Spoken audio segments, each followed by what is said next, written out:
உங்கள் favourite TV ஷோக்களை இனி miss பண்ண தேவையில்லை. ZEE5 இல் முற்றிலும் இலவசமாக காணுங்கள். இங்கேயும் எப்பொழுதும். வெறும் கையால யாராவது தீய அமுத்துவாங்களா? பக்கத்துல இருக்கிற எதையாவது எடுத்து நெருப்ப அணைச்சிருக்கலாம்ல. ஏன் உன் கையால பண்ண? அங்க அத்தை சிலையில தீ பிடிச்சதும் என்ன செய்யறதுன்னு தெரியல. அதை எப்படியாவது அமர்த்திடணும். அத்தைக்கு ஒன்னும் ஆயிடக்கூடாதுன்னு யோசிச்சனே தவிர வேற எதை பத்தியும் யோசிக்க முடியல. நமக்கே என்ன செய்யறது ஏது செய்யறதுன்னு ஒண்ணும் புரியல நந்தினி. அப்படித்தான் அருளுக்கும் இருந்திருக்கும். நல்ல வேலை அருளு தீய அணைச்சிட்டாரு. நானும் ரொம்ப பயந்து போயிட்டேன் தெரியுமா? நானும் தான் ரொம்ப பயந்து போயிட்டேன் அண்ணி. ஆனா அத்தை விளக்க விட்டு கொஞ்சம் தள்ளிதான் உட்கார்ந்த மாதிரி இருந்துச்சு. அப்புறம் எப்படி அவங்க சேலையில தீ பிடிச்சதுன்னு தான் தெரியல. ஆமால, அத்தை விளக்க விட்டு தள்ளிதான் உட்கார்ந்து இருந்தாங்க. எப்படி தீ பிடிச்சதுன்னு புரியலையே. நந்தினி, பெரியம்மா ரொம்ப பயந்துட்டாங்கல்ல? ஆமாக்கா, ரொம்பவே பயந்துட்டாங்க. அவங்களுக்கு புடவை எரிஞ்சது கூட பரவாயில்ல, அருளுக்கு இப்படி ஆயிடுச்சுன்னு தான் ரொம்ப கவலைப்பட்டாங்க.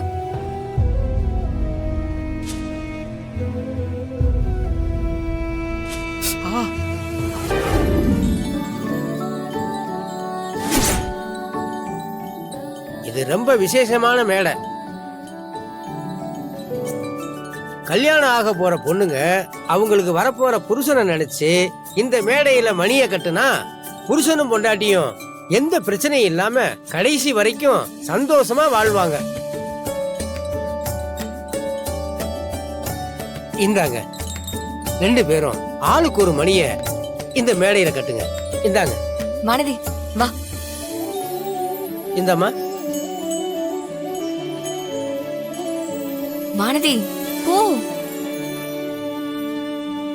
வானதி, வாங்கி கட்டுமா. ஏய் வானதி, அதான் இப்படி பேர் சொல்றாங்கல்ல, வாங்கி கட்டு. சாமியை நல்லா வேண்டிக்கிட்டு கட்டுங்க. போ. இந்தாமா.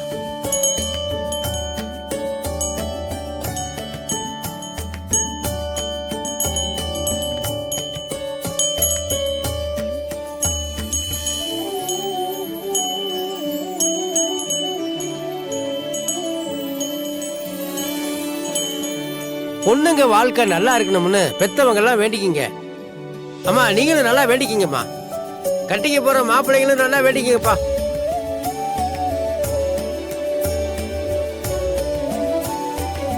அப்பா கடவுளே, எல்லாம் நல்லபடியா நடக்கணியா.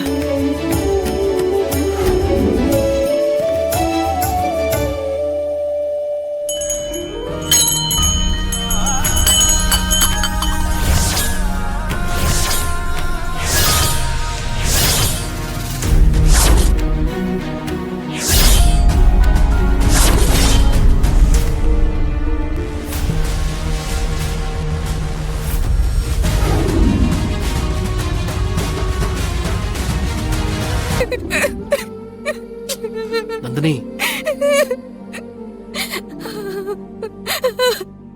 ஏய் நந்தினி, எதுக்கு அழுதுட்டு இருக்க? நமக்கு ஜாதகம் பொருத்தம் இல்லைன்னு தான் கோவிலுக்கே வந்தோம். ஆனா இங்க நடக்கிறதெல்லாம் பார்த்தா உண்மையிலேயே நமக்கு பொருத்தம் இல்லையோன்னு தோணுது. இப்ப நீ அழுகுற அளவுக்கு என்ன நடந்துச்சு? பூஜை நடக்கும்போது எங்க அம்மா சேலையில தீ பிடிச்சிருச்சு. உன் கையும் இப்போ காயமாயிடுச்சு. அந்த மணி கயிறு கட்ட போனா மணி அறுந்து கீழே விழுகுது. அத்தை சேலையில ஏதோ தெரியாம தீ பிடிச்சிருச்சு. நான் யோசிக்காம அதை அணைக்க போனதுல என் கையில காயம் போட்டுருச்சு. அப்புறம் மணி கீழே விழுந்தது இத்து போன கயிறால கட்டினதுனாலதான். கோவில வச்சு புடவையில தீ பிடிக்குதுங்கிறது சாதாரண விஷயமே கிடையாது. அதுவும் சாமிக்கு பூஜை பண்ணும்போது தீ பிடிச்சிருக்கு. அந்த 2 மணியுமே நம்ம ஒரே கடையில தான் வாங்கணும். நான் வாங்கின மணியோட கயிறு மட்டும் ஏன் இத்து போன கயிறா இருக்கணும்? நமக்கு நேரம் சரியில்லைனாலோ இல்ல நம்ம செய்யக்கூடாத எதையோ செய்ய ட்ரை பண்ணாலோ சாமி இந்த மாதிரி எல்லாம் பண்ணி நமக்கு உணர்த்துமா அப்படின்னு யார் சொன்னா? சாமியே வந்து சொல்லுச்சா? யாரோ ஆசாமி தான் சொல்லிருக்கணும். ஜாதகத்து மேலையும் சகுனத்து மேலையும் இருக்கிற நம்பிக்கைய நம்ம காதல் மேல வை நந்தினி. எனக்கு நம்ம காதல் மேல நம்பிக்கை இருக்கு. அந்த நம்பிக்கை உனக்கு இல்லையா? எனக்கு ரொம்ப பயமா இருக்கு அருள்.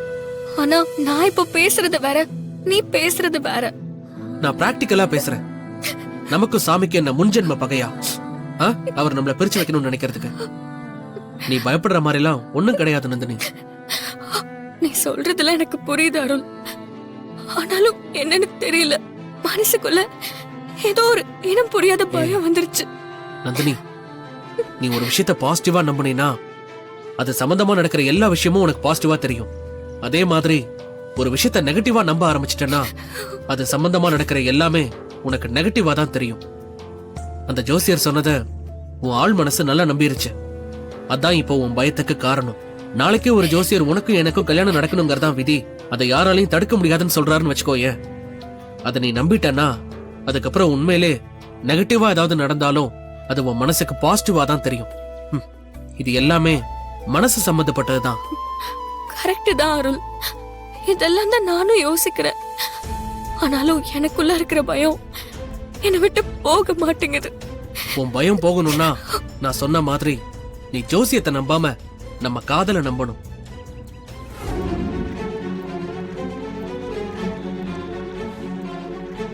இந்த தேங்காய இவங்களை சுத்தி உடைச்சிருப்பா. போப்பா.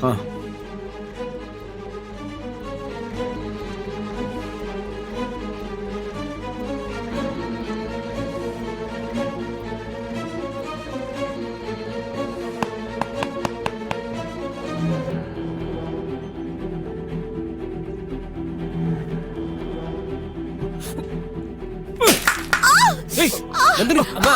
என்னாச்சு? நந்தினி, நந்தினி, நந்தினி. அடிபட்டுருச்சா? நந்தினி, அடிபட்டுருச்சா? ஒண்ணு இல்லம்மா, அழாதம்மா. கால் ரொம்ப வலிக்குதா? சொல்லு. டேய் அறிவு கேட்டவனே, ஏன்டா இப்படி பண்ண? ஐயோ மாமா, நான் வேணும்னே பண்ணல. என் கால் வலிக்குச்சு, அதான் கை தவறி தேங்க அங்க போடுச்சு மாமா. முட்டா பயல. நந்தினி, கால் ரொம்ப வலிக்குதா? நந்தினி, நந்தினி, சரி விடு. நந்தினி, எந்திரிமா. கால் எப்படி இருக்குன்னு பாப்பா. எந்திரி, மெதுவா எந்திரி. பாத்துமா, பாத்து எந்திரி. மெதுவா, பாத்துமா. மெதுவா. ஏய், 3 பேரும் ஒரு அடி நகர கூடாது, அப்படியே நிக்கணும். நந்தினி, இருமா. எந்திரிக்க முடியலையா? ஐயோ, நந்தினி, ரொம்ப வலிக்குது. வலிக்குதா? ரொம்ப அடிபட்டுச்சா பாரு. அக்கா, இவ்வளவு வலியோட இத்தனை படிக்கட்டு ஏறி எப்படி போவா? கொஞ்சம் ரொம்ப வலிக்குதாம்மா? எந்திரி நந்தினி. எந்திரிக்க ரொம்ப முடியலையா? முடியலையா? முடியல.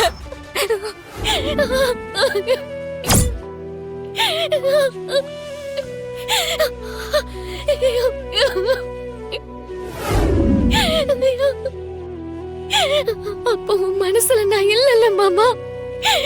உன்னை கல்யாணம் பண்ணிக்கிட்டு உன் கூட சந்தோஷமா வாழணும்னு மட்டும் தானே மாமா நான் ஆசைப்பட்டேன். ஆனா அது நடக்காதுன்னு இப்போ ஆயிடுச்சு. நீ இல்லைன்னு ஆனதுக்கு அப்புறம் நான் உயிரோட இருந்து என்ன செய்ய போறேன்? செத்து போறேன். ஜீ5 ஆப்பை டவுன்லோட் செய்து அனைத்து எபிசோடுகளையும் இலவசமாக பாருங்க.